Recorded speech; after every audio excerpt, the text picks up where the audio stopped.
പറയുന്നു മൻ ഖതല നഫ്സൻ ബിഗൈരി നഫ്സിൻ ഔ ഫസാദിൻ ഫിൽ അർദ് ഫകഅന്നമാ ഖതല الناس ജമീഅ വമൻ അഹ്യാഹാ ഫകഅന്നമാ അഹ്യ الناس ജമീഅ.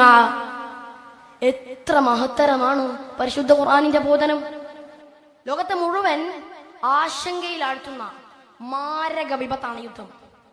ഈ സമയത്തും ഫലസ്തീനിലും ഉക്രൈനിലും യുദ്ധക്കെടുതികളാൽ ജനകോടികൾ പൊറുതിമുട്ടുകയാണ്.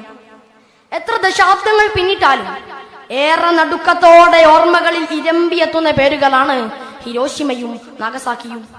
1 ലക്ഷത്തോളം ആളുകൾ തത്സമയം നിഷ്കാസനം ചെയ്യപ്പെടുകയും 1.5 ലക്ഷത്തിൽ പരം പേർ റേഡിയേഷന്റെ പ്രത്യാഘാതം മൂലം ഇഞ്ചിഞ്ചായി മൃതിയടയുകയും ചെയ്ത ഹിരോഷിമ ബോംബിംഗ് എന്തു സമാധാനമാണ് സമ്മാനിച്ചത്.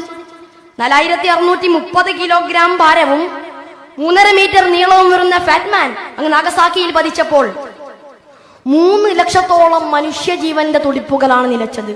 മാത്രമല്ല അതിന്റെ വിനാശങ്ങൾ ആധുനിക തലമുറ പോലും അനുഭവിക്കുകയാണ്. 37 മില്യൺ മനുഷ്യർ മരിച്ചു വീണ 1-ാം ലോക മഹായുദ്ധവും 72 ദശലക്ഷം പേരുടെ നിണം ചിന്തിയ 2-ാം ലോക മഹായുദ്ധവും സമാധാനത്തിന്റെ ഏതു വെള്ളരിപ്രാവിനെയാണ് പറത്തിയത്.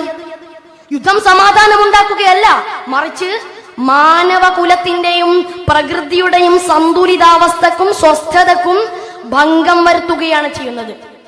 തങ്ങളുടെ അധികാര മേധാവിത്വം അരക്കിട്ടുറപ്പിക്കാനും പൗരന്മാരെ ചൊൽപ്പടിക്ക് നിർത്താനും സാമ്രാജ്യത്വം യുദ്ധത്തെ ഉപയോഗപ്പെടുത്തുന്ന മലീമസമായ കാഴ്ചയാണ് നാം കാണുന്നത്. അതിലുപരി വൻതോതിലുള്ള ആയുധ വിപണനത്തിലൂടെ തങ്ങളുടെ സാമ്പത്തിക നേട്ടമാണ് പല ഭരണകൂടങ്ങളും ലക്ഷ്യമാക്കുന്നത്. അമേരിക്കയും ഇസ്രയേലും അടക്കമുള്ള യുദ്ധക്കൊതിയന്മാരാണ് മിക്ക സംഘർഷങ്ങളുടെയും പിന്നിലെ ദുഷ്ടലാക്കുകാർ. ദേശീയതയുടെയും രാജ്യസുരക്ഷയുടെയും പേരിൽ മറ്റു രാഷ്ട്രങ്ങളുടെ മേൽ അധികാരം സ്ഥാപിക്കാൻ സാമ്രാജ്യത്വം ആയുധങ്ങൾക്ക് മൂർച്ച കൂട്ടുന്ന തിരക്കിലാണ്.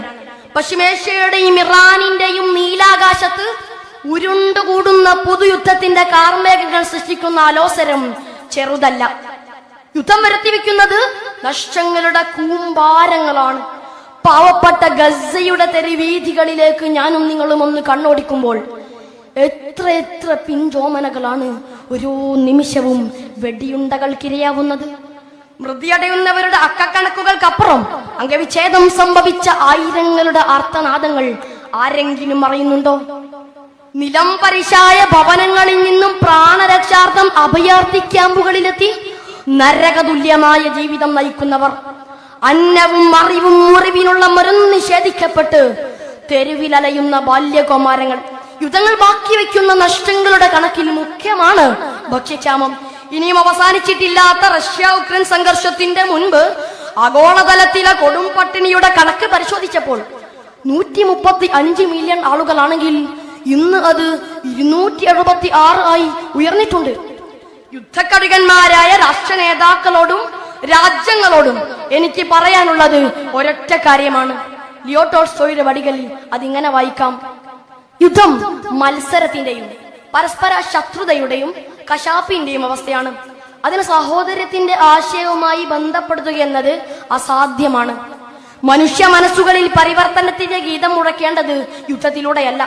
സാമൂഹ്യ തിന്മകളുടെ വിഭാടനത്തിന് സംഘർഷമല്ല പരിഹാരം. നമ്മുടെ പ്രിയ നേതാവ് അഷ്റഫുൽ ഖൽഖ് ത്വാഹ റസൂലുള്ളാഹി സ്വല്ലല്ലാഹു അലൈഹി വസല്ലമ തങ്ങളും രാഷ്ട്രപിതാവ് ഗാന്ധിജിയും നെൽസൺ മണ്ടേലയും മാർട്ടിൻ ലൂതർ കിങ്ങുമെല്ലാം രക്തരഹിത വിപ്ലവത്തിന്റെ മികച്ച മാതൃകകളാണ് ലോകത്തിന് പകർന്നത്.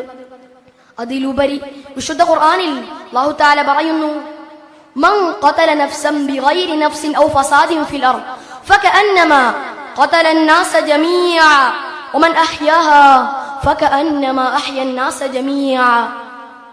എത്ര മഹത്തരമാണ് പരിശുദ്ധ ഖുർആനിന്റെ ബോധനം.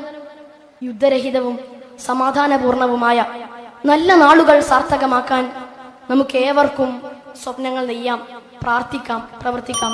അല്ലാഹു തൗഫീഖ് നൽകട്ടെ.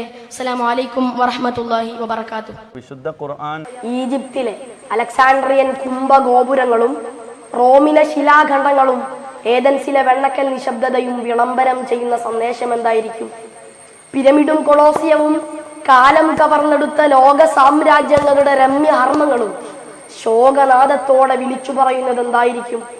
അനീതിക്കുമേൽ സ്ഥാപിക്കപ്പെട്ട ഒരു നാഗരികതയ്ക്കും അധികകാലം നീണ്ടു നിൽക്കാനാവില്ല എന്നതാവണം അവയ്ക്കുള്ള ഏറ്റവും ലളിതമായ ഉത്തരം. അടിമത്തവും അടിച്ചമർത്തലും ആയുധമാക്കി കൈസറും കിസ്രയും വാണ 6-ാം ശതകത്തിൽ തന്നെയാണ് നീതിയുടെ സൗരോദ്യമം സംഭവിക്കുന്നത്. അനീതിക്കുമേൽ നീതിയുടെയും പ്രാകൃത വ്യവസ്ഥക്കുമേൽ മാനവിക വ്യവസ്ഥയുടെയും കൊടിക്കൂറ നാട്ടിയ ഔദയത്തിന്റെ പേരിൽ പ്രവാചകർ മുഹമ്മദ് സല്ലല്ലാഹു അലൈഹി വസല്ലം എന്നായിരുന്നു. വിശുദ്ധ വേദഗ്രന്ഥം ഉയർത്തിപ്പിടിച്ച് അവിടുന്ന് ഉദ്ഘോഷിച്ചു: സത്യവിശ്വാസികളെ, നിങ്ങൾ അല്ലാഹുവിന് വേണ്ടി നിലകൊള്ളുന്നവരും നീതിക്ക് വേണ്ടി സാക്ഷ്യം വഹിക്കുന്നവരുമാവുക.